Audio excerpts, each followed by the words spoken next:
Hey everyone, it's Gary. I'm going to show you this last video here of the Classroom Coil II.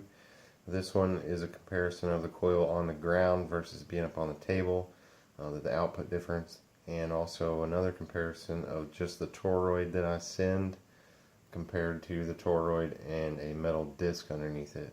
Also, I have a Bluetooth speaker. It's about 4 foot away. I'm going to play that while I turn the coil on and show you there's no interference to worry about there. And it's about 4 foot away. It's Bluetooth to a Motorola smartphone and playing music through that. So first I'm going to show you the example. I'm just going to go ahead and kick on the music and start this coil up here and show you there's no interference. And by the way, the speaker's just right over there and you can see the coil right down there. It's just 4 foot or so.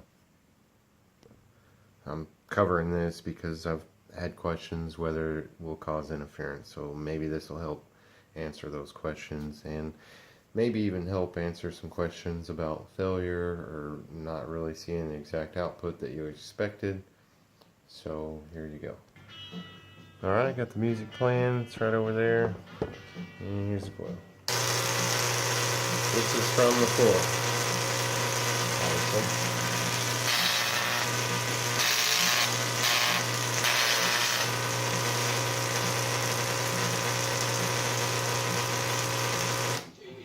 That's about a normal output being on the floor, and the heat should be normal with that output there. Right, here it is up on the table.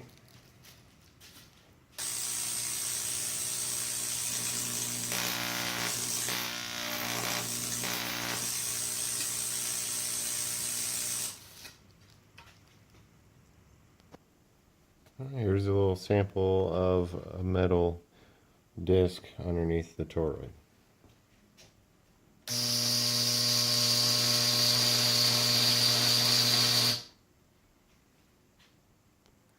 And this is basically the metal disc and how I attach it.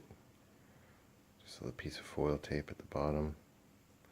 I'll just let this sit center. And I just cut this out of some sheet metal.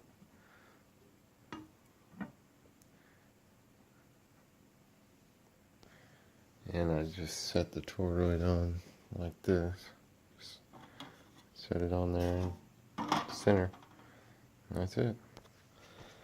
And over here you have a breaker. So if that trips, if it does trip, unplug it first and reset it.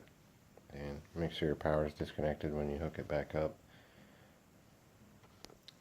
And typically I'd just let it run for just a few seconds, 5-10 seconds, shut it off, let it sit there for about 30 seconds to drain out any energy in there, and then check the heat on the heat sinks.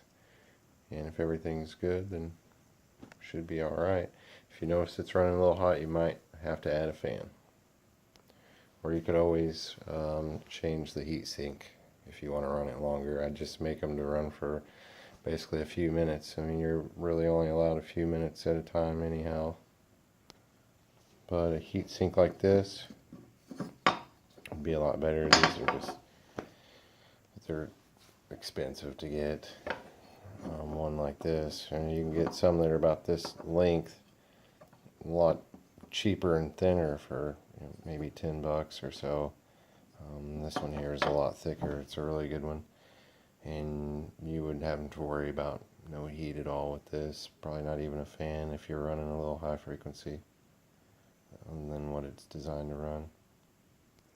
I know a lot of experimenters like to fool around with Tesla coils, so I'm just trying to cover any grounds I can to help anybody out, to not have any kind of failures replacing parts. I don't want anybody to have to replace parts, and I don't like to have to send them out either. Alright, well, if you have any questions, the best way to reach me is probably through eBay or email, through the contact us page on the website. Thanks for watching.